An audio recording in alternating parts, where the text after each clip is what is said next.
Hey guys, it's Talbadar. After watching this video, you will understand what casters should be doing in the opener on Ruins of Lordaeron, as well as where to position defensively and offensively when necessary.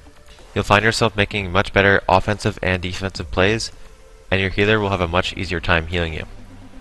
You'll also better recognize when you need to push in, and when you need to play back by your healer.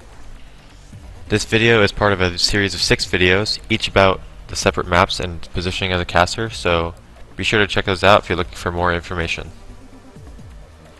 The first thing we're going to go over is what to do in the first 15 seconds of the match. You have two choices. One, you can run in and attempt to take control of the tomb. This is usually the best thing to do. You can run in and pop your damage cooldowns early to take control of the match. You can also use early knockbacks and CC to get control of the match. This is generally more effective against wizards than against melee.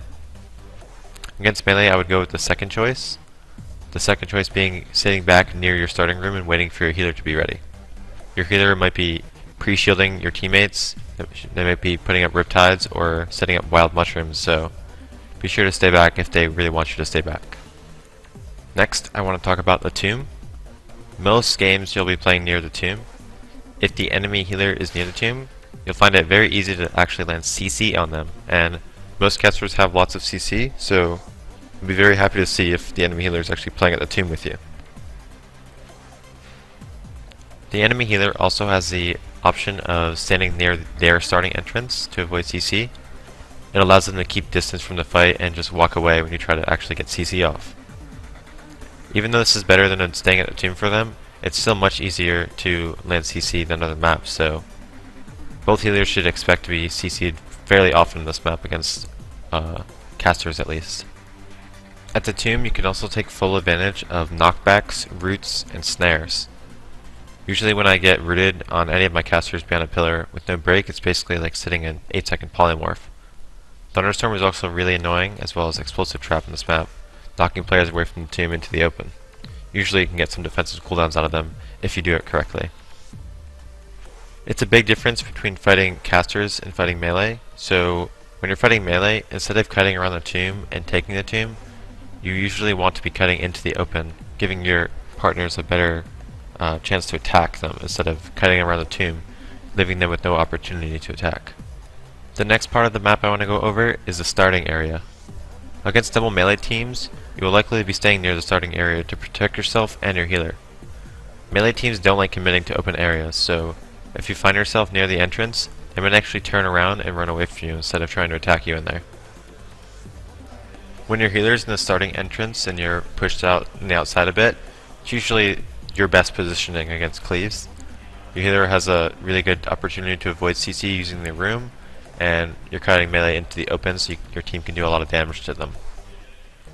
If you're fighting against a hunter though, make sure you can help your healer by eating their traps, trying to ground the trap, mass dispel the trap, or whatever you can to stop it. The last part of the map that I haven't talked about yet doesn't really matter that much, honestly. It's the areas and the sides of the tomb. There's lots of wide open area out there, and you basically just don't really go there.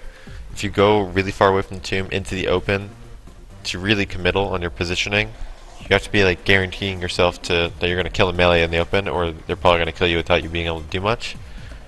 By pushing out there as well, your healer will have a hard time healing you, and it's just not good positioning to be out there, so don't try to kite out there. You don't want to get feared there because you could die over there, so that's about it for the sides of the tomb. And that's also about all I have for Ruins of Lordaeron as a caster.